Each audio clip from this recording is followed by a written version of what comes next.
Okay, so I'm Ryan, the CEO and founder of Treehouse. We are a Portland company with about 80 employees, been going for about 8 years. And we were VC funded, but now we care about being sustainable and profitable and making a difference long term. So hope there's no VCs in the room. Okay. Okay. So what do we do real quick? We specialize in creating talent for companies and helping them retain that talent. We actually have taught 850,000 people how to code over the last 8 years. It's been a lot of fun, a lot of hard work. We help companies like Nike and MailChimp and folks like that actually create talent. So tonight I want to talk about diverse teams. So we all know that diverse teams create better products, right? Like raise your hand if you believe that, right? It's kind of obvious.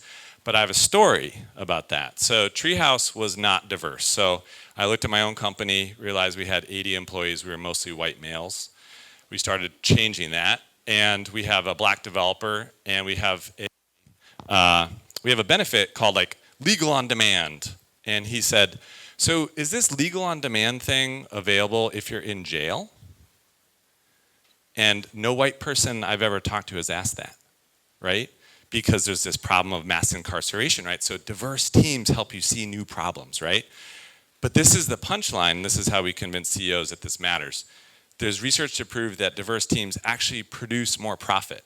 So 30% more profit is created by diverse teams. So even if you're amoral and you don't care about diversity, which I disagree with, you can produce more profit. But we have a major problem. So in the next 2 years, we're going to only produce 66,000 new computer scientists who are women or underrepresented people of color.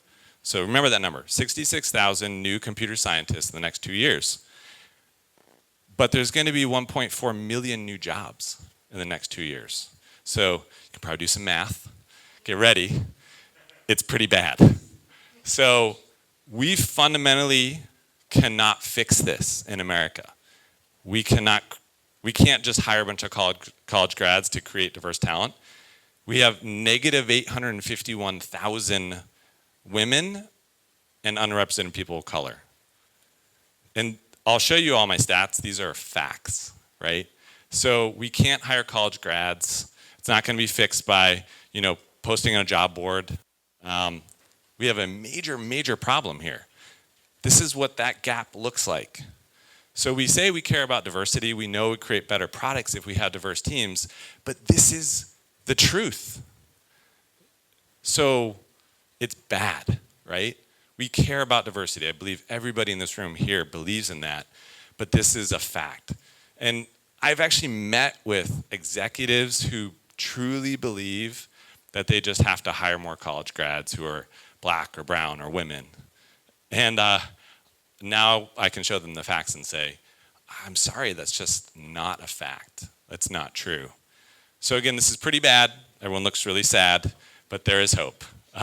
So I want to explain why I'm so excited about this and actually why I'm here tonight, because we actually have focused heavily on this on Treehouse because we were not diverse ourselves, and we built something for ourselves and it worked really well. But apprenticeship. So there's this neat thing that humans have been doing for thousands of years called apprenticeship. And the way it works is you take humans and you teach them how to do a job on the job. And guess what? They're amazing. It really does work. And it turns out that all of these jobs, customer success, customer support, design, development, it's just trade skills, right? So we built a system. This was something we built for ourselves. We start with the Boys and Girls Club. Then we invest in people coming out of the Boys and Girls Club. They go through Treehouse. We hire them as apprentices. We mentor them. We invest in them. We need them. And then our senior devs mentor them, and then they retain longer. And this is an amazing group of people. This is a real group of apprentices that are going to work at MailChimp, one of the best companies in the world, and they live in Atlanta. No one ever told these people that they could be developers, literally no one. But they are going to be highly paid developers now. They just needed a path. That's it. It's really simple how it works. We qualify. We say, are you willing to put in the work? That's it. Are you willing to put in the work, and is coding actually fun to you? They do that for 2 weeks. They go through a tech degree for 6 months. They go through 6 months of apprenticeship. And then they're in the door, right? In the door that only white males like me mostly get through because we're super privileged, right? And now there's a new door. But this is another number I can show a CEO. For every dollar they spend creating apprentices, it will create 677% of return. And this is a real number too. And it's because it's stupid how much money we spend recruiting and interviewing talent. So this is Eric Muntz from MailChimp. He just says, apprenticeship is our secret weapon. Like, this is how we win the talent war. And he's like, I hope no one figures this out. Sorry, Eric. And this is Abby. I literally was talking to Abby today. She's Mexican. And she said, my mom only studied until 8th grade. My dad studied until 6th grade. They both went to school in Mexico. My parents earned about $45,000 together. None of my siblings have graduated from college. None went to college. No one pursued technology. No one told us that we could be in tech. No one told us that. And she's a developer at Envision right now. She's going to be a senior developer.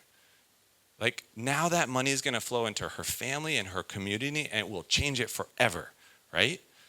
And this is really what America is about, right? Giving people an opportunity that deserve it. So I just want to tell you, there is hope, and it is an exciting, exciting thing.